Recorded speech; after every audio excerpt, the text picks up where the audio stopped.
제가 그 대학교 사역을 할 때였어요. 그 미국 교회 빌려서 예배를 드리는데 어느 날 주중에 교회를 나갔는데 교회 그 친교실이 담배 냄새로 자욱한 거예요. 아, 이게 뭐 하는 거지? 그랬더니 거기에 빠글빠글 사람들이 모여 있는데 뭐 하는 거예요? 그랬더니 AA 미팅을 한다고 그래요. 그래서 AA 미팅이 뭐예요? 그러니까 Alcoholics Anonymous라고 하는 알코올 중독자 재활 프로그램을 교회 그 친교실을 빌려서 하는 것이었습니다. 그래요? 이게 뭐예요? 그랬더니 12단계가 있대요. 근데 그 12단계 중에 첫 번째 단계가 뭐냐면 우리는 알코올 앞에서 힘이 없고 우리의 삶이 컨트롤이 될 수 없음을 인정합니다. 나는 알코올을 절대로 스스로 절제할 수 없는 사람임을 인정합니다. 이것이 첫 번째 단계라는 거예요. 재활을 위한, 회복을 위한 첫 번째 단계가 뭐냐? 나는 알코올을 스스로 조절할 수 없는 사람입니다. 이걸 먼저 인정을 해야 그 AA 미팅에 들어올 수 있다는 거예요. 어쩌면 사도 바울이 지금 복음을 전개해 가면서 복음, 굿뉴스잖아요. 하나님의 의, 그리스도의 의가 우리에게 나타났다라고 하는 그 복음을 전개하면서 첫 번째로 우리에게 제시하는 그의 논리는 bad news부터 시작하는 거예요. 우리는 스스로 죄를 컨트롤할 수 없는 무능한 존재인 것을 인정하는 것이 first step, 첫 번째 스텝인 것을 이야기하고 있는 것입니다. 그래서 하나님 앞에 서 있는 우리 인간의 모습은 아주 상태가 안 좋습니다. 우리가 그럴싸하고 근사한 것 같은데 하나님 앞에 서 있는 우리 인간의 모습은 상태가 안 좋다는 거예요. 그러면서 그것을 세 가지로 이렇게 설명을 합니다. 첫 번째, 우리 모두는 하나님에 대하여 안다라고 전제를 합니다. Everyone in the world knows about God. 모든 사람이 하나님에 대해서 안다는 거예요. 하나님에 대해서 배우지도 않았는데, 누가 가르쳐주지도 않았는데 모든 사람들, 저 알라스카 꼭대기에서 저 칠레 저 맨 마지막 끝자락까지, 뉴욕 맨하탄에서부터 시작해서 저 이름도 알 수 없는 마이크로네시아의 작은 섬에 살아가는 사람들에 이르기까지 누구도 예외 없이 다 하나님에 대하여 아는 것이 전제되어졌다라고 이야기를 합니다. 그래서 하나님에 대해서 알려준 사람이 없었는데요 라고 하면서 핑계하지 못할지라 라고 이야기합니다. 20절 보세요. 창세로부터 그의 보이지 않는 것들 곧 그의 영원하신 능력과 신성이 그가 만드신 만물에 분명히 보여 알려졌나니 그러므로 그들이 핑계하지 못할지라. No excuse, without excuse, no excuse. 그래서 모든 인간에게 하나님에 대하여 알리는 첫 선교사가 자연이다라고 이야기하는 분이 있습니다.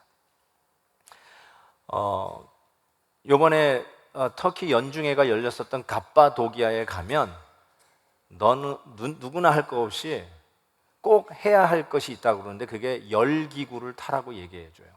핫 에어 볼룬을 타라고 그래요. 그 핫 에어 볼룬을 타고 이렇게 내려다보면 정말 장관입니다. 이번에 간 분들이 전부 열기구 탔냐고요? 아니요, 우리는 기도만 했습니다. 우리는 고생만 했다는 것만 알려드립니다. 저 사진은 제가 인터넷에서 떠온 거고요. 실은 제가 10년 전에 터키에 갔은 적이 있습니다. 그때 팀하고 같이 저 갑바도기아에 가서 열기구를 탔어요. 새벽 일찍 동터기 직전에 가가지고 저 열기구 볼룬에 핫 에어를 집어넣는 것부터 다 봅니다. 추워가지고 막 오돌오돌 떨면서, 그러면 동터 오는 여명에 드디어 핫 에어 볼룬이 준비됩니다. 거기에 탑니다. 거기에 한 20, 30명, 많게는 40명까지도 타요. 그 한두 명 타는 게 아니에요. 굉장히 많이 타는데 그때 제가 이끌던 그룹이 그렇게 크지 않았어요. 그래서 다른 팀들도 거기 있는데 우리 그룹과 더불어 일본 사람 젊은 부부가 탔어요. 그러니까 이제 전도를 하려고 Are you a Christian? 왜냐하면 갑바도기아는 크리스천 공동체가 있었던 곳이니까 Are you a Christian? 그랬더니 아니래요. 그냥 신혼여행 왔다는 거예요. 데스까? 신혼여행 왔구나 이라고 생각했는데, 여러분, 그러니까 예수 안 믿는 사람이에요. 하나님 안 믿는 사람이에요. 근데 드디어 핫에어 볼론이 붕 떴어요. 그리고 저런 장면을 내다보고 있었어요.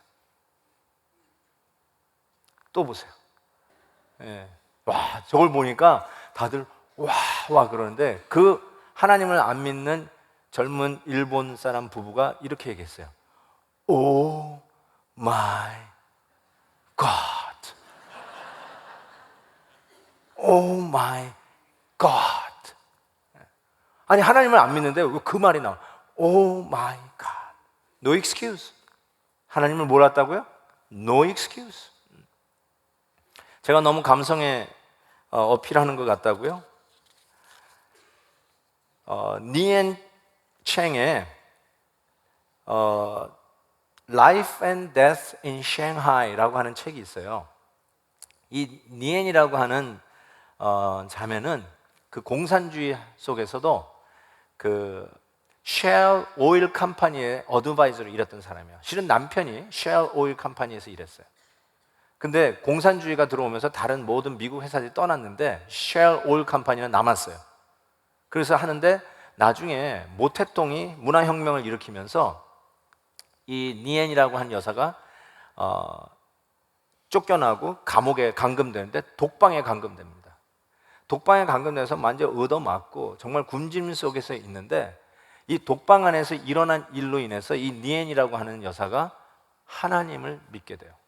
그 사건을 이 무엇이냐면, 감옥 안에 독방에서 그 쇠창살에 거미가 거미줄 치는 모습 때문에 변화를 받습니다. 제가 부족하지만 이렇게 한번 번역을 해봅니다. 나는 쇠창살을 천천히 기어오르는 거미를 지켜보았습니다. 거미에게는 꽤 긴 거리였습니다. 꼭대기에 도착하더니 그의 몸에서 비단 같은 실을 뿜어내며 하강하기 시작했습니다. 쇠창살 반대편에 실을 고정하더니 다시 처음 했던 것처럼 기어오르기 시작했습니다. 그리고 다시 다른 방향으로 실을 뽑아내며 하강합니다. 저는 거미가 정확하게 다음 실은 어느 방향으로 어떻게 뿜어내야 하는지를 조금의 주저함도 실수도 없이 하는 모습에 매료되었습니다. 거미는 자기의 일을 알고 있습니다. 윤곽, 프레임을 잡더니 그 사이에 정교하게 정확한 거미줄을 쳤습니다. 거미줄의 간격도 일정했습니다. 저는 최고의 건축 작품 앞에서 홍수같이 일어나는 질문이 있었습니다. 누가 저 거미에게 거미줄 치는 방법을 가르쳐 주었을까? 이런 기술이 과연 진화의 과정을 통해서 습득되는 것일까? 아니면 하나님이 거미를 만들어 거미줄 치고 먹이를 잡고 생존하는 방법과 기능을 부여한 것일까? 이 니엔이라고 하는 분이 이 질문을 하면서 역사의 주관자는 지금 혁명을 일으켜서 주권을 잡고 있는 모태똥이 아니라고 얘기합니다. 모태똥의 위협이 이 거미를 보는 순간에, 이걸 깨닫는 순간에 그렇게 위협적이 아니라고 그는 생각할 수 있었다고 이야기합니다. 그러면서 진짜 역사의 주관자는 하나님이신 것을 깨닫고 이렇게 얘기해요. 나는 새로워졌고 소망이 내 안에서 솟아남을 느꼈습니다. I felt renewal and hope surge inside of me. 대단하지 않아요? 여러분, 거미 한 마리만, 거미줄 치는 것만 봐도 하나님이 계신 것을 인정할 수밖에 없었다라고 이야기합니다.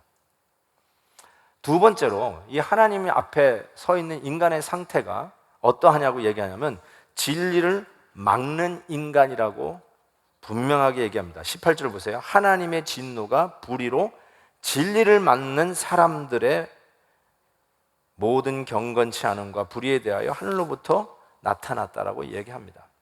자, 보세요. suppress라고 한 말을, 단어를 썼는데요. 진리를 막았다, 억압했다는 표현을 썼어요. 우리는 진리를 모르면 몰랐지 억압하지는 않았다고 얘기해요. 의도적으로 진리를 막았다고요? No, I didn't know. I didn't know the truth. 난 몰랐다고 얘기해요. 그게 맞는 말이에요, 우리에게는. 그렇죠? 근데 성경은 뭐라고 얘기하냐면 여러분이 모르는 게 아니래요. 여러분이 의도적으로 진리를 억압, suppress 했다라고 이야기를 합니다. 그러니까 이 말이 뭐냐면 진리에 관해서는 우리의 지적인 문제가 아니라는 거예요. It's not an intellectual problem. 이거는 moral, ethical and spiritual problem. 영적이고 도덕적 문제라는 거예요. 그래서 진리를 의도적으로 악하게, NIV 보면은 by our wickedness, 우리의 불의로 진리를 억지로 막아섰다라고 이야기하는 것입니다. 최근에 제가 본 영화 중에 이런 영화가 있어요. God's not dead. 하나님은 죽지 않았다. God's not dead. 이 영화는요, 하버드 대학 출신 의사 밍 왕의 실화를 바탕으로 만들어진 영화입니다. 독실한 기독교인 대학 신입생이 무신론자 철학 교수와 맞서서 논쟁하는 가운데 하나님을 증명하는 과정을 그린 영화입니다. 자녀들에게 이걸 꼭 좀 보라고 우리 부모님들 추천해 주셨으면 좋겠습니다. 무신론자 철학학자 제프리 레디슨이 첫 수업에 80여 명의 수강생들 앞에 요구합니다. 종이에다가 쓰라고. God is dead. 하나님은 죽었다. 그리고 강요합니다. 그때 이 독실한 크리스천 대학생, 신입생 조시 위튼이라고 하는 이 학생이 반론을 제기합니다. 자존심에 상처를 입은 이 교수가 이렇게 얘기하죠. 신의 존재를 증명해서 학생들과 자신의 마음을 바꿔보라고 이야기합니다. 만약에 못하면 you fail, flunk, F학점 맞을 거라고 이야기합니다. 그러면서 그 하나님이 살아계심을 증명하는 과정들이 왔다 갔다 하면서 그 안에 그 80여 명의 학생들이 그 논쟁을 들으면서 마음이 움직이고 갈등하는 것들이 그려지는데 저는 아주 재밌게 봤어요. 그 중에 이슬람 종교를 믿는 한 사람이 기독교를 믿으면서 가정으로부터 축출되는 그런 과정도 나오고요. 또 한 유물론 사상에 가득 차 있는 중국 유학생이 그 논쟁을 통해서 하나님을 믿게 되는, 하나님을 신뢰하게 되는 그런 과정도 나옵니다. 근데 여러분, 하나님의 존재를 증명하는 게 우리 생각에는 다 지적인 문제, intellectual problem이라고 생각해요. 근데 나는 그 조시라고 하는 학생이 드디어 막판에 그 무신론을 주장하는 철학과 교수하고 이렇게 얘기합니다. Why do you hate God so much? 왜 하나님을 그렇게 미워하십니까? Why do you hate God so much? 정확하게 문제의 핵심을 짚었다고 저는 생각합니다. 우리 생각에는 하나님의 존재를 증명하는 것은 전적으로 지적인 문제라고만 생각합니다. 그런데 이 학생은 분명히 얘기했어요. Why do you hate God so much? 하나님을 미워하는 거예요. 싫어하는 거예요. 여러분, 우리도 때로는 이슈 가지고 문제를 딜을 할 때가 있지만 나중에 보면 이슈가 문제가 되지 않잖아요. We hate each other. 서로 싫은 거예요. 끔찍히도 싫어하는 거예요, 서로가. 왜 이렇게 사람들이 하나님을 싫어하고 미워하고, 왜 교회를 싫어하고, 왜 예수 믿는 사람들을 그렇게 증오하면서 IS 같은 사람들은 유튜브에다가 기독교인들의 목을 따는 끔찍한 것들을 막 버젓이 올리는가? Why do they hate God so much? 여러분, 진리를 의도적으로 악한 의도로 막아서고 있는 인간들은 진리를 모르는 게 아니에요. 무식한 게 아니에요. 진리를 의도적으로 막는 자라고 이야기하는 거예요. 이게 인간이 하나님 앞에 서 있는 상태라고 바울은 이야기하면서 bad news부터 알려주는 거죠. 세 번째로, 하나님의 진노가 모든 경건치 않음과 불의에 나타났다고 합니다. 하나님의 진노가 나타났다는 것이죠. 인간들에게 하나님의 진노가 분명하게 revealed 됐다고 했어요. 경건치 않음은 하나님과의 수직 관계에서 나타나는 것이고요. 불의한 것은 사람과 사람 사이에 적당치 못한 부적당한 관계 속에서 나타나는 것을 이야기합니다. 하나님의 진노가 수직적인 관계와 수평적인 관계에서 드러났다, reveal 됐다라고 이야기합니다. 이 하나님의 진노가 어떻게 나타나는가? 21절 보세요. 하나님을 알되 하나님을 영화롭게도 아니하며 감사하지도 아니하고 그 생각이 허망하여져서 마음이 어두워졌다고 했어요. 첫 번째, 하나님의 진노가 어떻게 나타나는가? 마음이 어두워졌다라고 얘기합니다. darken, 깜깜해졌어요. 마음이요, heart가 깜깜해졌어요. 하트뿐 아니라 이 마인드조차도, 생각조차도 깜깜해져서 생각이 허망해졌어요. 뿐만 아니라 감사하지 않는다고 했어요. 감사를 몰라요. 지난 한 주간도 감사를 모르고 살으셨다면 이렇게 얘기할 수 있어요. 여러분에게 이미 하나님의 진노가 나타나 있는 현상을 여러분 생활 속에서 지금 이미 체험하고 있다고 이야기할 수 있어요. 감사를 몰라요.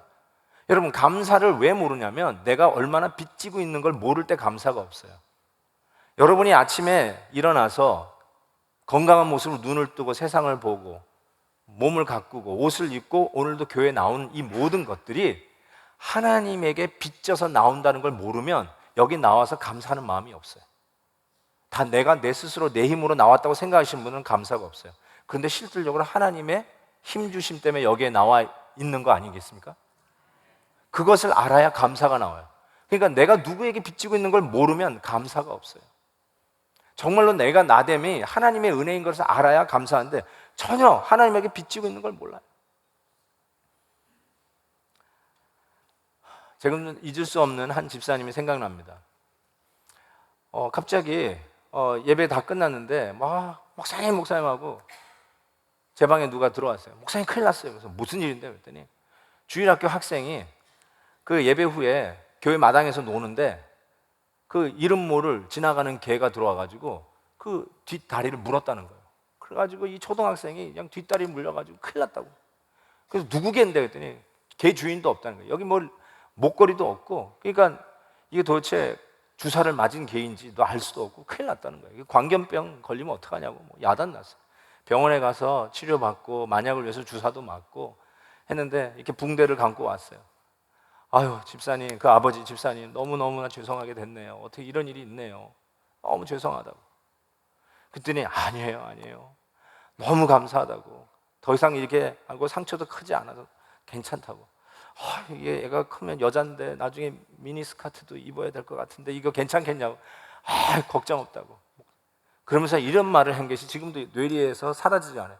목사님, 그래도 정말 감사한 거는 걔가 다른 애를 물지 않고 우리 애를 문 게 너무너무 감사해요. 제가 그 말에 충격을 받았어요.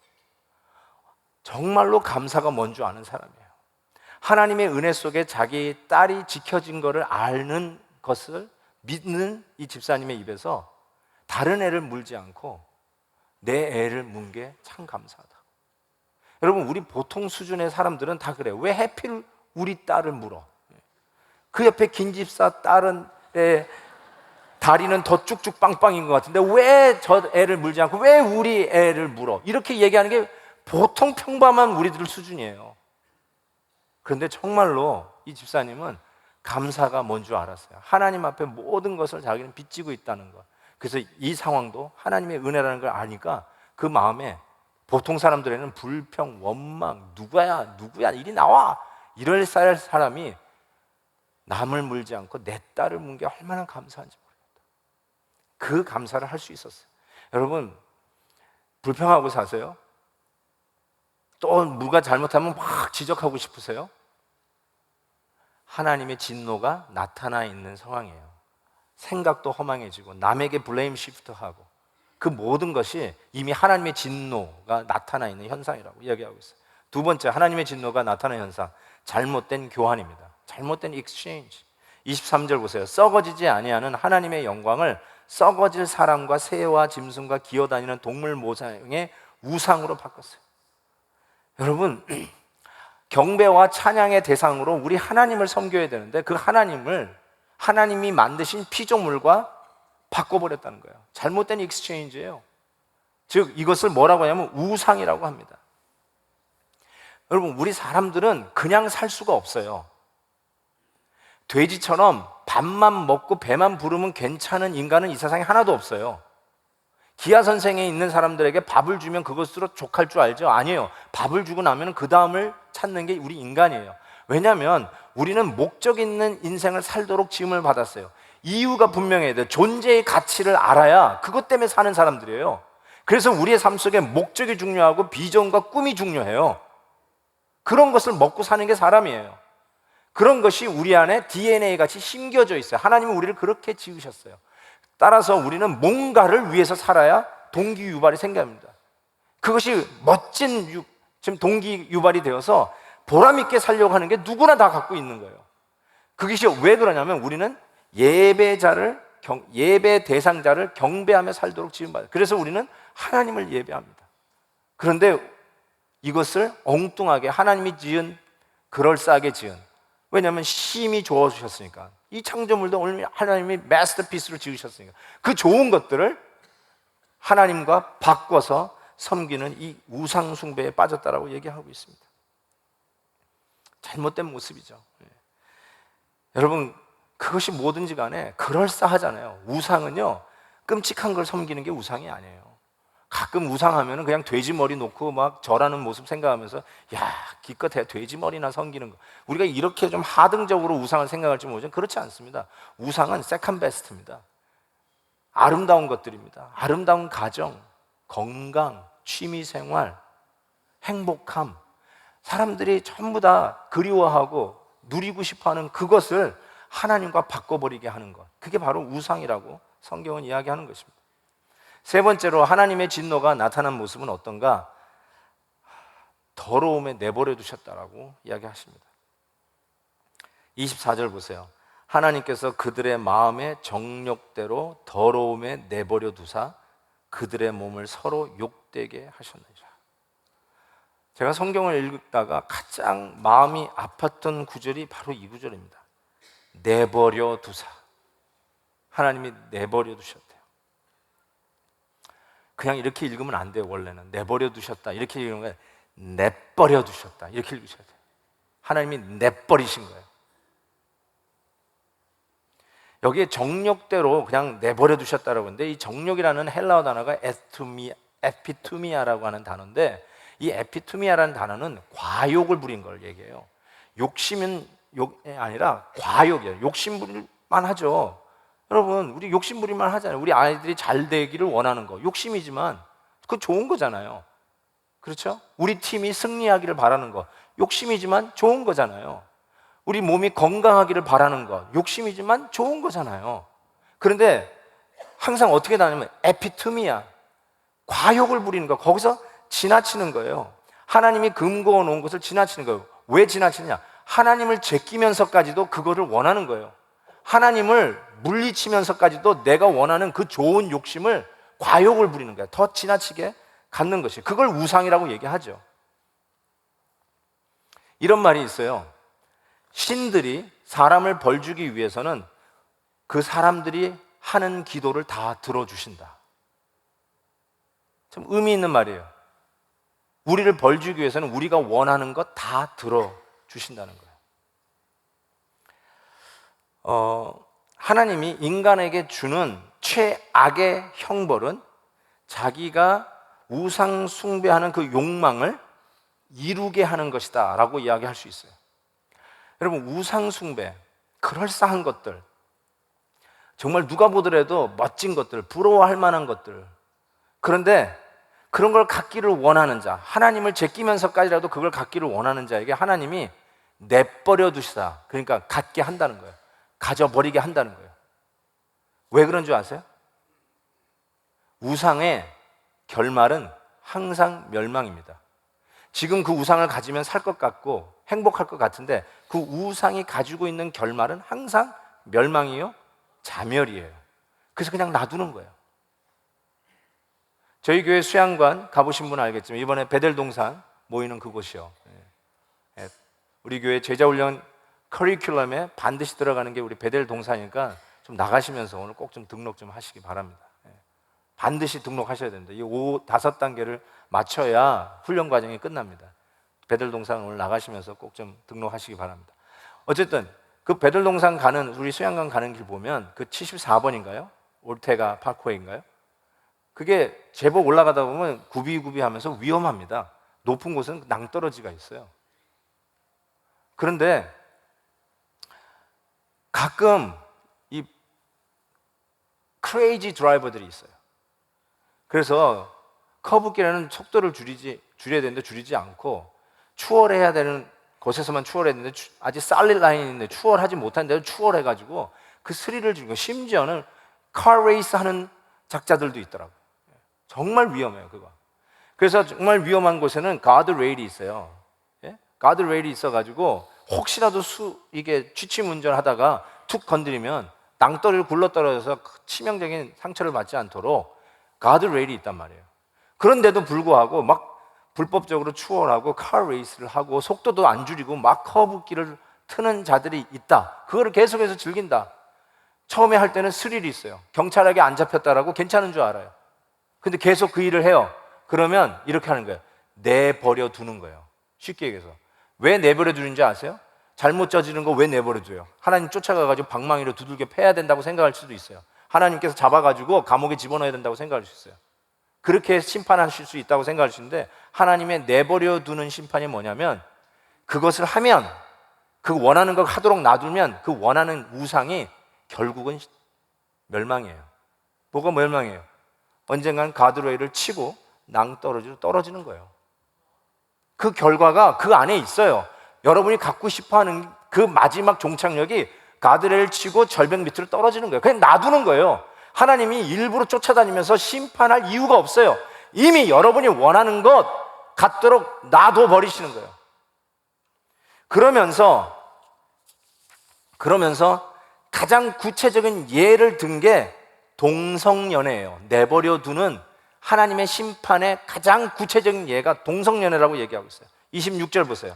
이 때문에 하나님께서 그들을 부끄러운 욕심에 내버려 두셨으니 곧 그들의 여자들도 순리대로 쓸 것을 바꾸어 영리로 쓰며 그와 같이 남자들도 순리대로 여자 쓰기를 버리고 서로 향하여 음욕을 불릴 듯하며 남자가 남자와 더불어 부끄러운 일을 행하여 그들의 그릇 때문에 상당한 보응을 그들 자신이 받았느니라. 잘 보세요.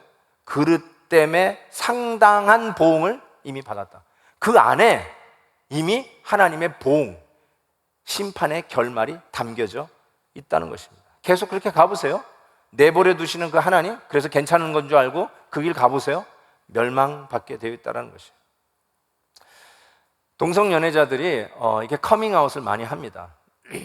그리고 남가주에서도 이 투표를 하다가 몇 번 뒤치락하더니 결국은 지고 말았습니다. 그렇죠? 뭐 아예 이제는 대법원에서 동성 결혼을 합법화해 버리게 되었습니다. 그것이 가지고 있는 문제가 얼마나 교회에 파급적이 될지는 아무도 모릅니다. 근데 여기 보니까 영리로 썼다. 영리로 썼다는 말은 하나님의 본래 의도, 디자인대로 쓰지 않았다는 뜻입니다. 창조의 섭리와 창조의 질서를 깨버린 게 영리로 쓰는 것을 이야기합니다. 창조주를 무시해버린 거죠.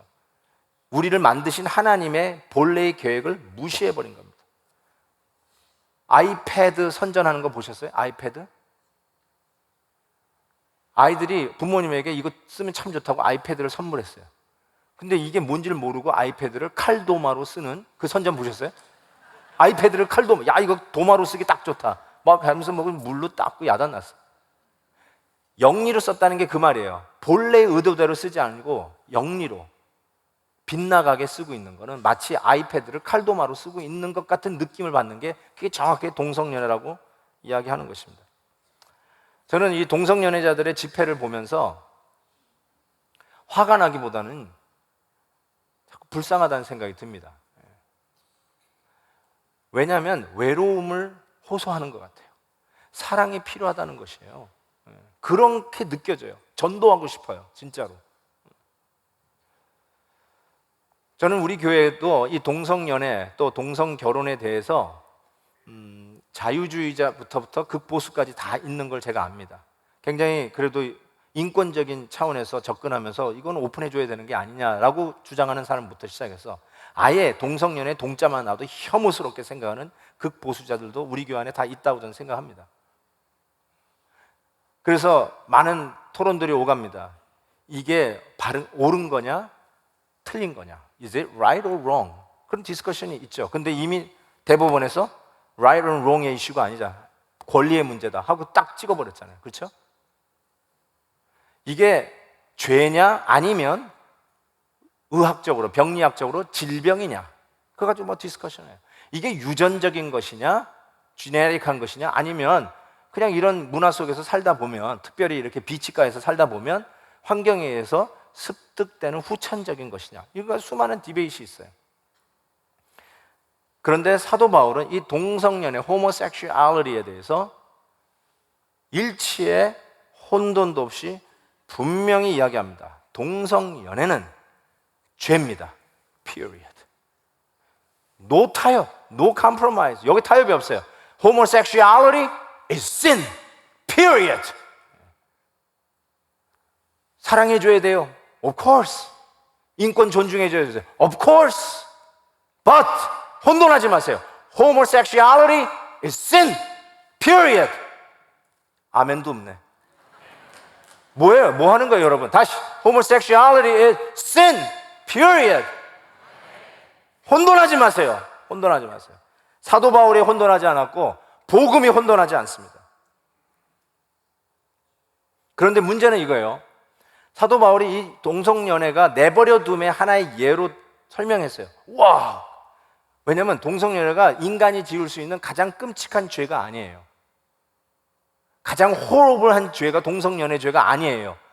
바로 그 다음에, 동성연애를 얘기한 다음에 하나님 두기를 싫어하는 마음들, 하나님의 진노가 임한 인간의 죄상을 열거하는 것을 볼 수가 있어요. 나는 동성연애자가 아니니까 I'm okay, I'm fine. 그렇게 혹시 안심하고 계시는 분 계세요? 다음부터 읽어가는 죄목을 보시면서 그 안에 내가 포함되어 있는지 살피시기 바랍니다. 그래서 이거는 같이 읽었으면 좋겠어요. 28절부터 32절까지 읽습니다. 다 같이 읽습니다. 시작. 또한 그들이 마음에 하나님 두기를 싫어하며 하나님께서 그들을 그 상실한 마음대로 내버려 두사 합당하지 못한 일을 하게 하셨으니 곧 모든 불의, 추악, 탐욕, 악의가 가득한 자요, 시기, 살인, 분쟁, 사기, 악독이 가득한 자요, 수군수군하는 자요, 비방하는 자요, 하나님께서 미워하시는 자요, 능욕하는 자요, 교만한 자요, 자랑하는 자요, 악을 도모하는 자요, 부모를 거역하는 자요, 우매한 자요, 배약하는 자요, 무정한 자요, 무자비한 자라.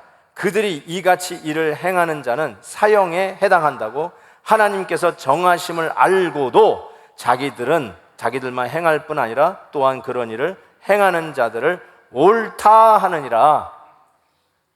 자, 묻습니다. 지금 읽은 죄악의 종목에 자기는 포함되지 않았다라고 생각하시는 분 손을 들어주시기 바랍니다.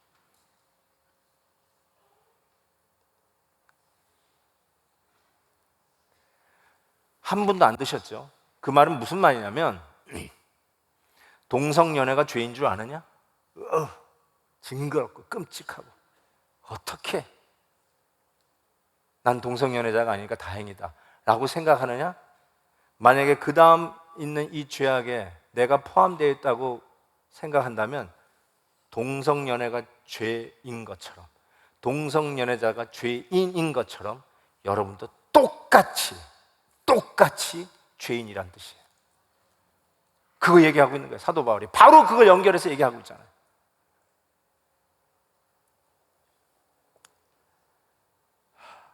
우리가 이래요. 하나님의 진노가 나타나 버렸어요. 그거 열매를 먹으면서 하루하루를 살아가는 게 우리들의 모습이에요. 로마서 3장에 이런 말씀이 있어요. 의인은 없나니 하나도 없어요. 맞아요. 우리는 머리부터 발끝까지 전부 다 죄로 페인트 되어져 있는 자들이에요. 어떻게 하겠어요? 이거 읽어가면서 그 누구도 야 나는 아니다 하면서 즐거워하는 자가 아니라 난 여기에도 속했구나, 여기도 들어갔구나, 이 죄도 또 들켰네, 또 나가 속해 있는 모습, 이렇게 읽을 수밖에 없는 우리의 현주소 아닙니까? 여기서 우리가 해야 될 게 뭐야? We need Christ. 예수 그리스도가 너무너무 필요해요. 하나부터 열까지 엄마 모태에서부터 태어날 때부터 죄의 덩어리에서 태어난 우리들, 아무도 안 가르쳐도 저절로 죄 짓는 것을 습득하는 우리들, 우리는 주님이 필요해요. 이 죄를 대신 십자가에 못 박아 청결케 하시고 우리를 향해서 너는 의롭다 말씀하시는 복음, 그리스도의 의의가 우리에게 나타나는, 예수 그리스도가 하신 일이 내가 한 일로 믿어주시는, 그래서 우리를 죄인이 아니라 의인으로 봐주시는 새로운 삶에 대한 소망이 너무너무나 절실히 필요한 자들이라는 거예요. We need Christ. 그 절박한 심정으로 오늘 저와 여러분을 위해서 십자가에서 몸버려 피 흘려주신 예수 그리스도의 성만찬에 참여하시기 바라요. Come to the table. 바로 이 성만찬 테이블에 주님 외에는 나는 다른 소망이 없습니다. 하나님의 진노가 머무른 이 죄인은 예수 그리스도의 십자가의 보혈이 아니면 소망이 없습니다. 그 마음으로 성만찬에 참여하실 수 있기를 바랍니다. 우리 다 같이 찬송가 나 행한 것 죄뿐이니 332장 1절 부르시면서 성만찬 준비하도록 하겠습니다.